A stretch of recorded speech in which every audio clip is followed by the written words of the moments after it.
Guys, today's podcast is slightly different to the ones that you've heard before from us in tone. We're very privileged to be able to serve and drink some of the best coffees in the world when we work at cafes and roasteries. But often there are untold hardships that we don't hear about in coffee and for the stakeholders around it. In this podcast, Daniel opened our eyes to some things that we had never really thought about before and gave us a good opportunity to reflect on our role in the industry and in some respects, just how easy we have it. Daniel's story is quite incredible, and we'd like to say a special thank you to him for being so open and sharing his story and the producers' stories from Ethiopia. This podcast contains stories of war, loss, grief, and just how hard it is to get coffee to us from Ethiopia. We came away with it with a different perspective after this chat, and we're very sure that you'll feel the same way. Enjoy. Welcome back to the It's Just Coffee podcast. I'm Kirk Pearson. And I'm Rohan Cook. And it's just coffee. It's just coffee. It's just coffee. Wait, that's terrible. Let's do it again one more time. And 3, 2, 1. It's just coffee. Sorry, there it was. We had to get that right. And we've got a very special guest today. I'm going to let you introduce this one. Absolutely. We've got Daniel Seyoum. Now, Daniel has coffee farms in Ethiopia. He imports green beans, has amazing cafes in Melbourne. And not only that, he gives back to the community. Daniel, thank you so much for joining us. Yeah, thank you. Good to have you in. It's a pleasure being here, and thanks for having me.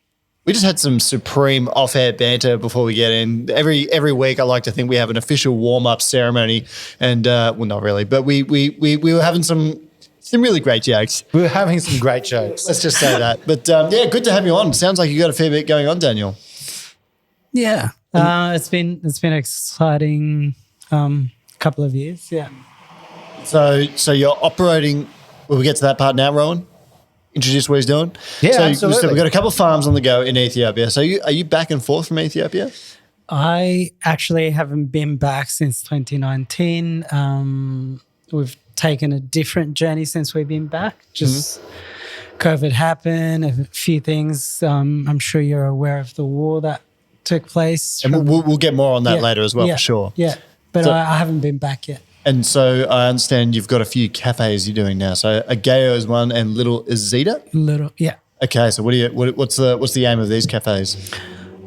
Little Ezida is a nice local. That's we started off at a bike shop. Just a friend of mine who's a chef. He's been in the industry for 15 plus years, and he was out of job during COVID. We collaborated, and it's a cafe, breakfast, lunch, and also licensed. Yeah, awesome.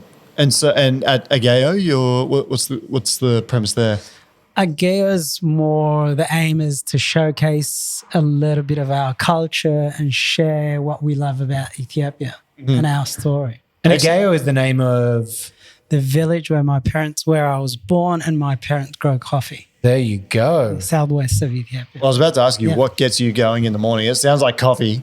Oh, yeah. Farming coffee, brewing coffee, cafe. And it's interesting to have you here because it's kind of like you're one of the few people that have done it all in the industry. So the coffee, like sort of farming, exporting, selling to people, roasting, and now brewing at the very end of it. Like you've done all of it. Yep. And so how old are you now? Oh, old. I'm 40 this year. Jeez, okay. You're a glowing beacon of youth. It's a coffee. You look beautiful. You're gorgeous. Well, what I'm curious to know with all those sitting on him, all those years of coffee experience. What coffee do you drink usually every morning? I love this question. Yeah. Okay. And this is going to be an extra great answer. It really depends on the morning, on the day, but mostly double espresso. Double espresso. Yeah. Now, you got 4 kids, so you need that double espresso to get you up, right? That's what's happening. Oh, yeah. Yeah, putting in work. But yeah, excellent to have you on. So excited to learn a bit more about Ethiopian coffee. We always start the podcast with a bit of news. So we got some spicy news to come. You ready for me to get into that, Rohan? Yeah, let's do some coffee news. Okay, it's time for the coffee news. Coffee apparently will lower the risk of bowel cancer. Now, you will love this one. Patients who had at least 5 cups a day were 32% less likely than those who drank fewer than 2 cups a day to see their bowel cancer return, according to the paper, which was funded by the World Cancer Research Fund and has been published in the International Journal of Cancer. Now, it says the word return there. So does this mean if you've had it and you drink that much coffee, you're in better thoughts? Or I think from the article it was going to lower it, but also people that have had it before and removed are having less chance. So this is some great news for me. 5 cups a day. And finally, I'm getting some good news that my overconsumption of coffee is doing good for my body. It doesn't do great things for the anxiety. I'm going through this, or for the sleep when you drink as much coffee as we do. I'm so anxious about getting bowel cancer now that it's hardly worth it. Yeah, well, I mean... Someone says, "Oh, you drink too much coffee." I'm like, "I do it for the preventative risks of bowel cancer." So, but hey, that's great news. Anything that lowers the risk, I'm all for. And then in more important news than that, like not that you get any more important than bowel cancer, but in more important news, Sydney Sweeney has just come out and said she's never had coffee before. And she barely sleeps. She only needs 2 hours a night. She's a witch. Is that how she does it? Yeah. Well, hang on. She sleeps 2 hours a night. She was saying that she only needs 2 hours of sleep a night. Okay. Wow. Because that's like a wonderful concoction of how to look that good. I mean, she just says I drink water and have some fruit bowls was kind of her answer. Well, apparently she likes croissants, bacon, and berries. Wow. Are her main staples for breakfast. Well, apparently she's never drunk coffee before and she's never done an acting lesson because I just watched Anyone But You and that was shocking. That was an absolute shocker. I had like some friends, my partner wanted to watch and I had some friends being like, no, for a rom-com, it's actually really good. Worst script, worst performances. And I want to see him in Australia. I wanted to see Australia represented in a beautiful way. Terrible. And I won't take anything away from Sweeney because Euphoria, amazing. She is great. But that movie was a big pile of stink. How you going? Look, I will say, let's give June a mention here. I went and saw June 2. Have you seen June 2 I yet? have not seen June 2. I'm waiting for the big, I'm going with Seyoum when we get a day off, hitting the IMAX, doing it right. Oh, man. It's the best movie I think I've ever seen. Yeah, we brought it up last week and the person Big was, call. or the week before, Buck was just like, I don't like sci-fi. We were like, all right, well, next conversation. Have you seen it? No, not yet. Not yet. But, All right, we'll get there. We'll get there. You can come with Seyoum and I.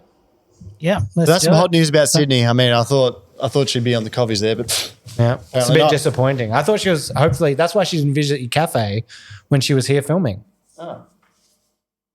bit ordinary Sydney, but anyhow, bit how you going? I thought we were on better terms than that, but apparently not. Okay, off to whatever else you're doing now. Daniel, talk us through your journey. So you've come from Ethiopia, you've gone back and forth between there and Melbourne intermittently, obviously before 2019. What's your family's relationship like with coffee? I know we just explained that your family are producers, but take us into detail with what that's like and growing up around coffee. Oh, my father's the first one out of his family. They, for generations, they've been farmers, but he was the first one to plant coffee from his family because they originally from the north, from Tigray, and he moved down to southwest of Ethiopia in his early 20s. And it was kind of, I think, him moving down, it was to pull himself out from farming and become a merchant. So the first year he was buying from growers, selling it, and then somewhat, I think, farming was in him. So after a year, he said he decided to plant coffee, and it's 52 years gone by. Now, I think we should sort of give this a bit of a pretext or a preamble about Ethiopian coffee for the listeners that are just joining in for the first time, or just started along this journey with us. Ethiopia is the birthplace of all coffee. If you think Panamanian coffee, you think Colombian coffee, you think Burundi coffee, it all came from Ethiopia originally. Can you tell us? Do you know the goat story, the legendary goat story? Is that this? Kaldi, Can we explain that? Well, it said that Kaldi, who's was looking after the goats, and as you all know, the goats were eating this leaf, and they were just hyper, jumping around, and thought okay, if the leaf can do this to the goats, what the fruit would be like. So he picked the fruit, took it back to his village, and been drinking it since. Apparently, that's how they discovered magic mushrooms as well. They saw the sheep just looking up into the sky dazed. And he was like, well, if they're doing that to the sheep, then I want some of that as well. So the sheep are eating the coffee cherries. Yeah. They're getting energized. Not goats even rather. the cherry. Yeah, the leaf. The leaf. Yeah, okay.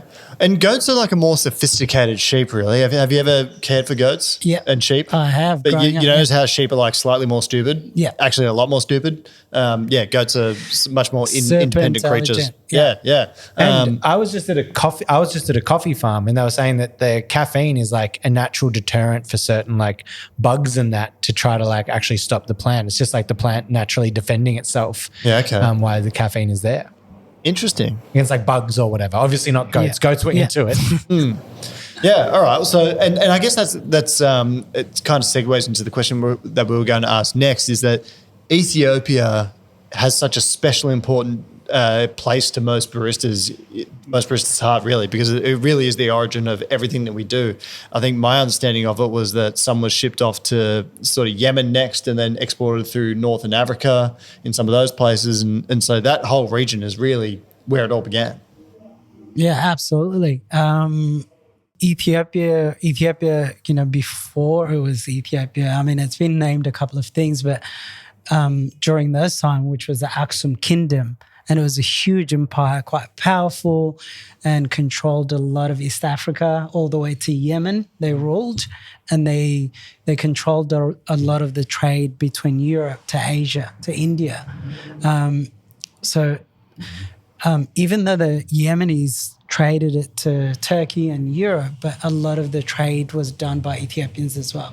Yeah, right. Right. Because there's also some arguments about where it came from. And some people even want to claim Yemen, but Ethiopia, that's where it had to start. It's where it all came from. Yeah. I mean, I really can't see how you can win that argument.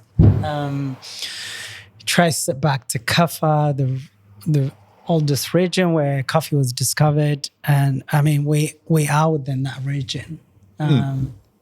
Now, also, I was lucky enough on the Golden Brown channel, we just had you in and we did a traditional Ethiopian coffee ceremony, which was unbelievable. I was so honored to be a part of it, go through the full process. Can you quickly run us through the Ethiopian coffee ceremony, what the process is, what it means to the family? Because it's also a big community thing, right?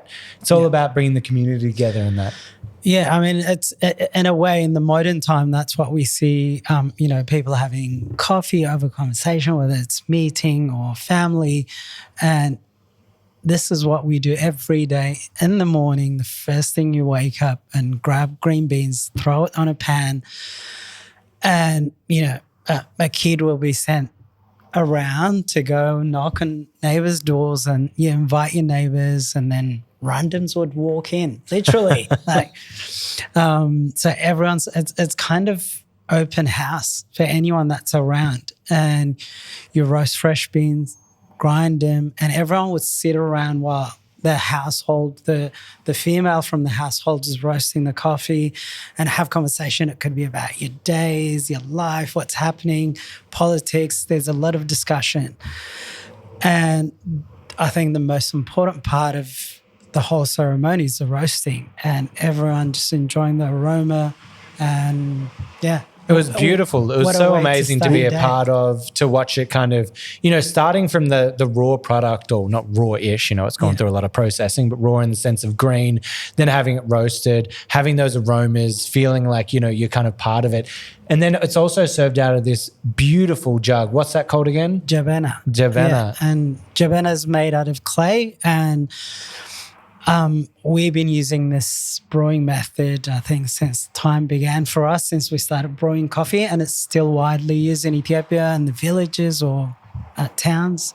So cool. You know what? Hearing all these anecdotes or stories and anecdotes makes me feel sad about. It's like you're talking about, having the coffee and gathering around and talking to people about your day. Now the modern family in Australia probably, puts Married at First Sight on and, has the TikTok on the lounge room. It sounds beautiful, and it sounds like there's a very traditional element to it that has been maintained to this day. Yeah, absolutely. Nothing's changed really. Do you embrace this while still here in Australia? Like, do you do this with your family? Yeah, I mean, not on an everyday basis. Probably families that do it every day, but we usually do it on a Sunday or when we have guests over, and it's an honor, a sign of respect to do it. So even if you have roasted coffee, you never use that. You always have to roast fresh coffee. Yeah. Yeah. So I would also say that here in Australia, there's so much talk about like fair trade and how people are treated and all this kind of stuff. And we get told stuff, and I think we want to believe like whatever it is that we want to believe or that we think we're doing the right thing. But as someone that's on the farms, that's been there, that's seen it happen, can you pull back the curtain a little bit about the farming process, about the impacts it has on the communities, about what it's like actually farming this product and getting it out all over the world? And I'll start with like small scale farmers like my father. Growing I grew up on a farm, but going back as an adult, understanding this side of the business and hospitality, and then going back in 2016 and how much work is involved on the farm day to day. It's throughout the day, throughout the year, there's no break. So even post-harvest, you're going through the processes, and then there's turning soil, and then, as soon as rain start, you're weeding. So everything's done manually, as you know, and organically. There's no spraying. So it's a lot of work, but still to this day, there's a lot of conversation, like you said, about fair trade, direct trade. In Ethiopia, that wasn't happening until recent time, and still it's a long way. I think it was about 5 years ago, like small holding farmers could have a permit to trade if you've got more than 2.5 hectares of farm. You can trade directly with then export your coffee. That sounds great, but those farmers are typical farmers. They don't know what process is involved. It's a lot of process. You're taking it to capital, getting it sorted. So there's logistic expense, which is huge, and then getting it processed, and then finding a buyer, connecting with the outside world. So it's almost impossible. And I know there's a lot of people promoting themselves, whether small scale or big, where we are in Melbourne, directly purchasing. And they are happening, but these are transactions that are happening with big holders and this is being brutal and honest. And these are companies or families that have robbed families, small growers, for the last 30 years plus. And they've built those companies, and they've never owned a farm. And they've always bought coffee at the possible cheapest price. And they've got credential, they've got visibility, they've got all the facility. And in the last probably 10, 15 years, maybe more so 10, we've seen all those families going and buying land, planting, because it's important to have your own farm, and it gives you more, because that's where we are on this side, and buying it from the growers. But what they do is they have that as a how do I put it? Kind of to sell the picture they are growers, but they sort of source from, if you look at washing station and you're checking, 800 farmers contribute to that washing station. And washing station is probably one of the worst things to happen for growers, for small growers, because it's such a short period where you don't have time to negotiate. They picked on the day and sold it on the day for that price that you're given. Right, so there's no power kind of thing from the growers in that moment. Yeah, They just have no. to take what they can. Yeah. Whereas if you're doing natural, you can hold on to your beans, store it, and wait until price peak, and you probably make a little bit more money. Wow. So what's the incentive for someone to get to produce a wash flavored coffee? Just demand from consumers, or It's more demand from this side from roasters. I mean, growing up, I remember there were hardly any washing station where I grew up in Jimma. But now, like, I remember just before we migrated to Melbourne, a few stations were sort of around. Now, when I went back, there's almost washing station every 5K. I saw a lot of anger or like emotion in you when you said the word "rogged" before from companies. And I mean, you don't have to get too into it if you don't want to, but I thought that's a strong point to sort of bring up. So do you think there's certain you sort of said there was companies that are quite big now and they built themselves perhaps off the back of perhaps paying far too little for coffee that they were buying, and that enabled them to be big. You're living in Australia now and you're living in Ethiopia then. I'm just kind of thinking there must be quite a contrast in your mind of growing up and living there and then now living here and sort of seeing that through both prisms. So explain that to us if in as much as you're comfortable with.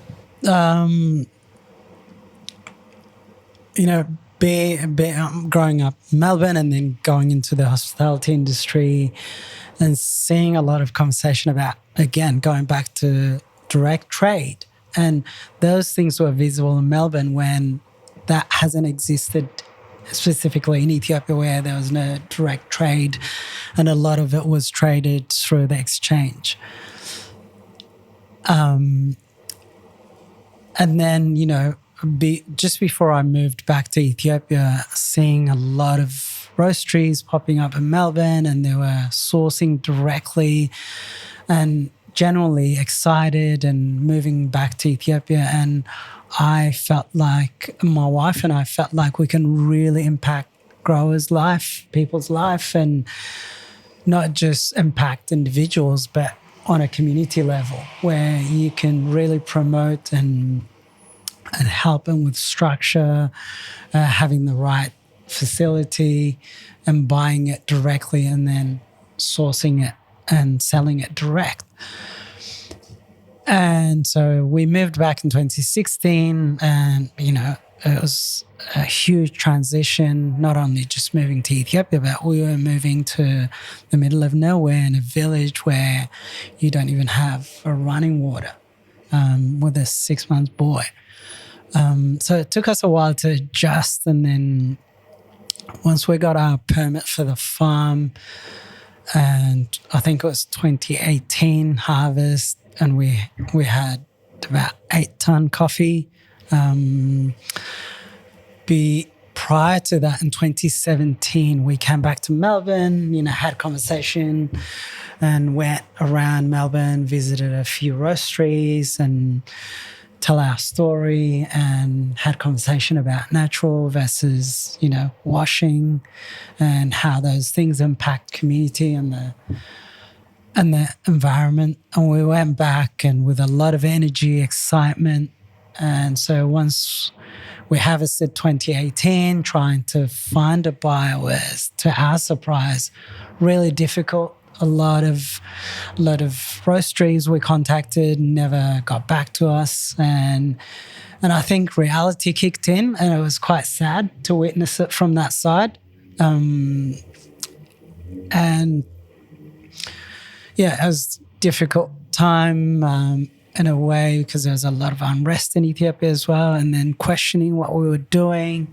But we pushed through, and then skip 2018, 2019, things got worse in Ethiopia, and then and concluded we couldn't do it from that end. We had to come back to Melbourne, set up a business and import it ourselves and sort of try to sell it here, because we realized a lot of it was convenience.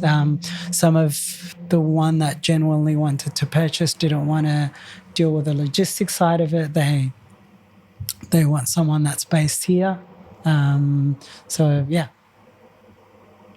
I hope that answers your question. Yeah, no, for sure. Absolutely. I was going to jump in and say, you were talking about the washing process. Now, we kind of talked about this off camera, and we were talking that obviously I feel like there's a thing generally in the coffee world when people look at like a washed coffee, that's kind of like the purest form, right? Like that's going to be like the clarity and all that kind of stuff. And naturals when it gets a bit more like funky and a bit more like wild, for lack of a better word. But the washing, what kind of impact does that have that we're not looking as an outsider of? Because I know you were saying there's a huge impact on the local community. Yeah. So washing stations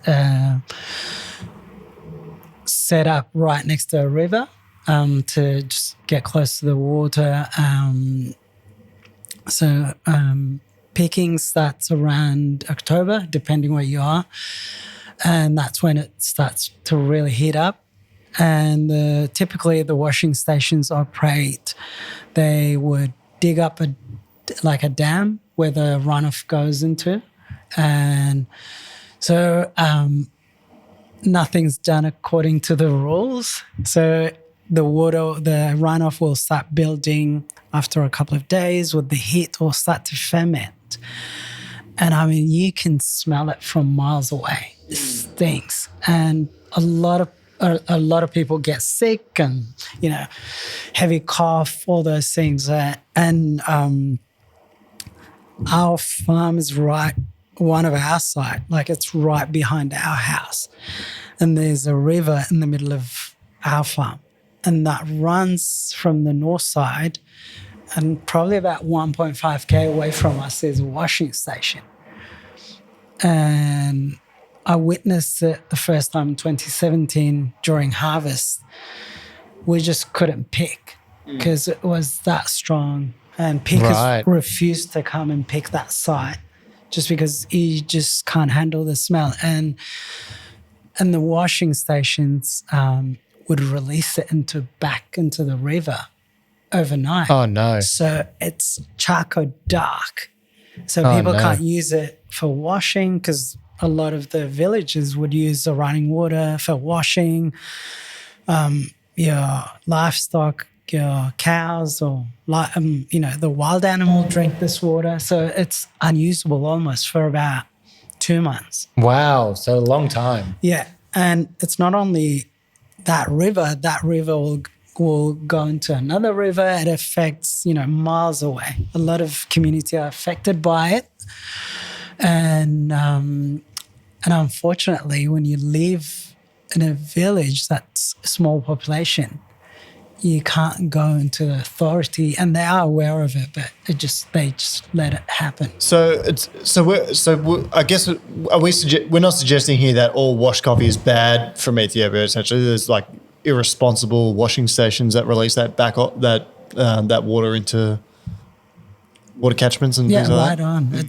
I'm not saying the process bad. It's the way we disposing.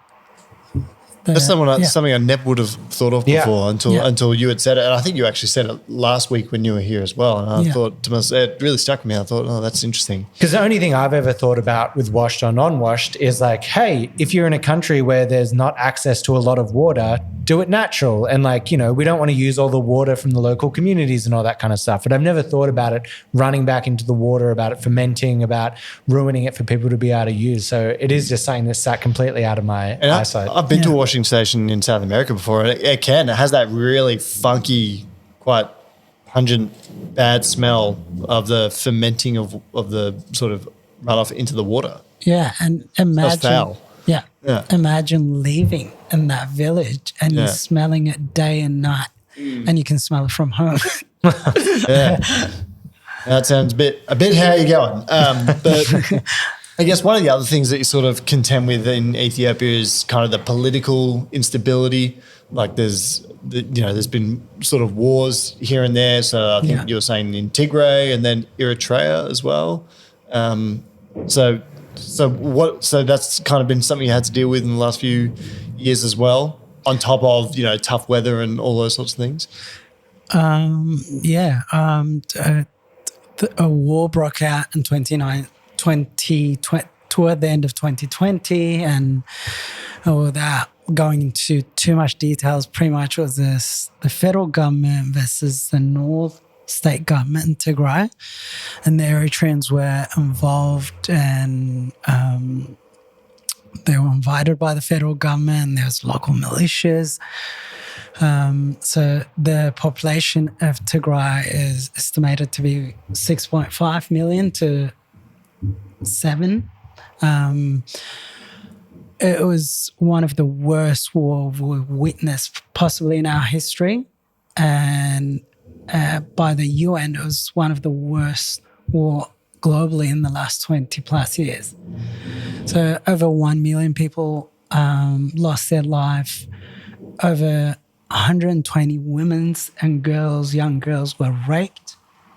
And I've lost family members that were murdered. And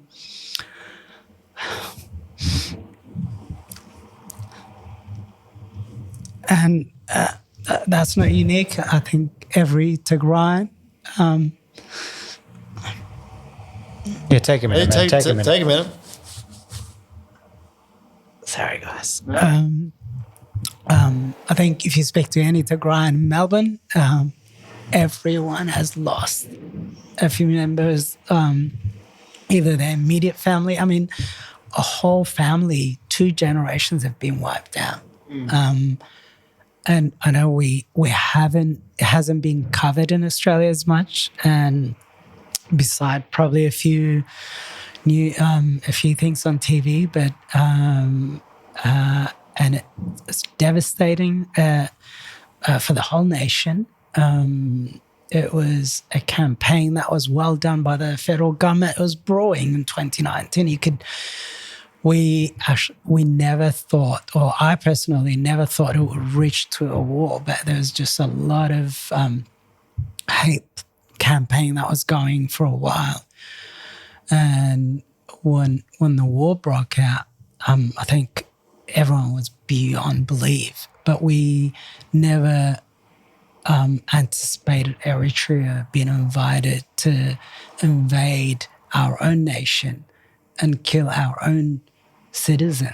And that's what happened. And does that affect the coffee industry? To some extent it did. My parents are originally from Tigray, but we are based in the southwest. And Tigrayans throughout the nation were targeted and taken away and put away in what it seemed like a concentration camp. We were fortunate to bring my parents to Australia because they both have been here several times and they have an Australian passport. And so we were lucky. It was one less thing to worry about. But having said that, we lost our harvest in 2020, 2021. It was just looted. And also a lot of men throughout the country were recruited to the military.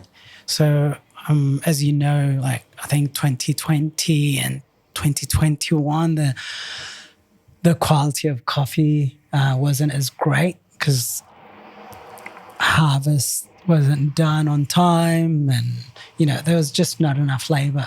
Fair enough, I would say as well. Yeah. And it's, I don't know, I think in hearing everything you've just said, Daniel, it's like when we sort of prepared for this, I had no idea that that's what you'd say, but it's kind of like, that's a great thing in a way, learning this on the fly, because when you drink Ethiopian coffee, it's never something it's not often something we really reflect on. And shamefully it's in Western media. I don't think that's a issue that gets a lot of airtime. and not that any wars are sort of glossy or anything, but it's not one we hear about as much. So it's I guess coming off that, it's very raw, and thank you for sharing it with us. And I'm sorry to hear that your family's been through all that. Would be something I'd say. Thanks. Yeah, thank you for sharing that. It's we've talked about it a few times, and that's the most I've learned about it from that side of thing. It is definitely something that we need to know more, especially in the if we're bringing it back to coffee world with the coffee podcast. It's something that we're all enjoying the fruits, of this country. It's backbreaking work as well. Yeah, exactly. Yeah. Exactly. Yeah. And how do you come out of it? How are you feeling now after losing 2 years of crops, did you say? Yeah. I mean, it's compared to what people have lost, it means nothing really, to be honest. We're fortunate that, again, my parents were able to escape and be safe. Life goes on. Hopefully, there's an agreement of peace that been a year's gone by, and there's still quite a lot of issue in the north. There's there's war that we're not having conversation about, which is an Amhara region. It is far from the coffee growing areas, but again, the country is going through a lot of trouble, and not the best time. Yeah, and I guess it's kind of reflected because you're right. I think like Ethiopian coffee, and this isn't to throw anything at Ethiopia, but it's like it's different from what it was previous years. And like it's evident in kind of what you've said then. Sorry, I cut you off, Ron, before you were about to do it. No, I was just going to say it's crazy when you hear like all the stuff that you've gone through with the family, everything you're doing here, and then he's also a man that is just giving back to the community. Now you've just recently worked on a pop-up for Meals with Impact. Is that correct? Can you tell us a little bit about what they're doing, what you did, and what happened there? Meals with Impact is a social enterprise, and they focus on women's migrant refugee background. It's work integrated training. So we collaborated. They were funded by the federal government and local government to do a pop-up in the CBD on Collins Street, technically Docklands. We collaborated. We went in as a coffee partner.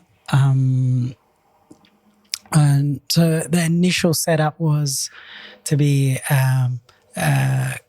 kind of a community hub and training the women's on the site, and they make some incredible food, really diverse group of people. We had people from Iran, Afghanistan, Africa, Asia, India, all over really. And we were fortunate enough to involve, and from the beginning, and from setting up the cafe, going through all the process.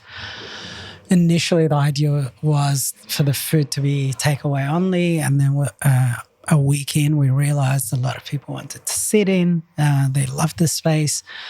So we had to quickly change the procedure into dining in, and we had about 50 sittings. And we, as Ageyo, we took over the training of the front of house. It was all about those women's incredible that have different qualification, different experience, and hospitality is part of their big part of their life, culturally. So, but it was more of about building their confidence, communication, and to see them going from, being super shy, not looking up, to within 3 weeks, we had massive progress. And it was amazing. It was, Damn, you're a special man. That's beautiful. I love that. And I know the pop-up's over now, right? The one thing I probably forgot to mention was within that period, we were donating $1 from every cup that we were selling from Ageyo, and we were able to raise enough fund to cover 20 kids from our village, and that covers the uniform and their school material for a whole year. And yeah. Oh, amazing. Fuck yeah, that's awesome. Fuck yeah, bravo. Now, is there anywhere people can go to still, take part in this or to help out? Meals Impact is still operating on 747 Collins Street on the corner of Collins and Barman's Hill. Yes. Yeah, so they can do that. And then I'm sure there's a website if you look that up. Yeah, I'm sure absolutely. there's all kind of ways to give to them because it sounds like a great operation and something they should really help out with. So that's talking about how he's a good guy. Now let's talk about how he's a bad boy for life. Bad guy. Wait, we spoke about this before the podcast. Remember that? Remember the discussion we had? Yeah. Rohan looks a bit sweaty. Oh. He looks very sweaty. He looks very hot. It's time for an extra hot take with 2 sugars. Okay, all right. Who's going first? Who gets the first extra hot take with 2 sugars? I think Dan. Oh, no. Oh, he's got to pass. Okay, all right. Well, you're up We're first. talking about how's a bad boy. Okay, we'll get to my extra hot take with 2 sugars. Let's bring it in here. So I'm just going to say cafes. There are too many milks. Yes. Too many milks. Now to be a cafe, you've got to be running with about 7 milks behind the bar. You're going to have like a regular milk, a skinny milk, a lactose-free milk. You're going to have soy, almond, oat. There's hemp now. There's peas. There's so Breast many milk. milks. There's breast milk behind the bars. There's too many milks. We need to simplify this. I know there are people who need different milks, but surely there's a way that we can simplify this offering and bring it in so that there's the dairy, the FODMAP one, and there's just maybe 3 milks max, because this leads to mistakes, ruined orders, slow work times. You're waiting 20 minutes for your coffee. Do you want to know why? Because you're drinking a half decaf double shot soy mochaccino with a splash of oat milk and then some hemp milk on top. Enough. Yeah, no, I've had a gutful too, and that's probably your best extra hot take with 2 sugars. Oh, thank you so much. Yeah, what's it like? You guys both running cafes. I haven't been running a cafe for a while. What's your experience with all the milks? Well, I mean, you just roll with it. I mean, Yeah. right. We've got 5 options available: full cream, skim, almond, soy, and oat. And that's not enough for some people, but it's more than enough for most. So we're managing. Yeah. Yeah, the same here. Yeah, same Just here. a 5. Yeah. Who's up next with their hot take with 2 sugars? Most cafes are closed on a public holiday, as you know. And I mean, I would love to award my stuff and trade, but when you're paying double and a half, Yeah, something like that. Double and a half. it doesn't matter how much surcharge you're putting on that. It's just unoperative. It's way too expensive to run a cafe, and people want to be out. Whether it's tourism throughout the countryside or CBD, I think our government should step in. What do you think? Oh, you mentioned a subsidy before, but Subsidy. that's a hot take. So we should hit the fucking button for that. Absolutely. Well, I mean, it's great. Like, I get it. You want to be able to pay like staff, but there are now owners running the business that are losing money on the public holidays just to do it. I'm sure that's not the case everywhere, but just there's got to be that balance. I want the staff to be paid, but it's that strange thing because you've got the day off and everyone's entitled to a day off. It's a public holiday. And so you want to get compensated if you want to work, right? Yeah. But also, how do you want to enjoy that day? If I've got a day off, I want to go out and spend it in the local economy. Exactly. It's like kind of disincentivizes business owners to even open because you're kind of just like contending with, can I stay ahead of the curve there? So, yeah, exactly. No, kill it. Now, Kirk, it's time for your extra hot take. Oh with man, 2 this is why I sugars. went last because I'm coming for somebody. I'm coming for a certain drink. I'm rolling the shoulders. Matcha, you suck. Oh, come on. Matcha, you're going down the toilet. I mean, it tastes. You know what? Come on. Who wants to drink a carpet latte, which is essentially what a matcha is? It's like a big pot. Like You know, once my brother, he bullied me. He put my face in the dirt, and that's how I know what matcha tasted like before. I was like, this reminded me of something. So I don't know if it's the trauma on my tongue or if it's the trauma coming back to me then. But matcha, what are you doing, man? What are you doing? This is blasphemy. Who's making the matchas for you? No, like I've gone and tried some authentic matcha because I do like some matcha products at the cafe, and it's like, you know, you balance it out. It can be quite nice. Yeah, because I believe that you have a product called The world's famous matcha croissant. Yeah.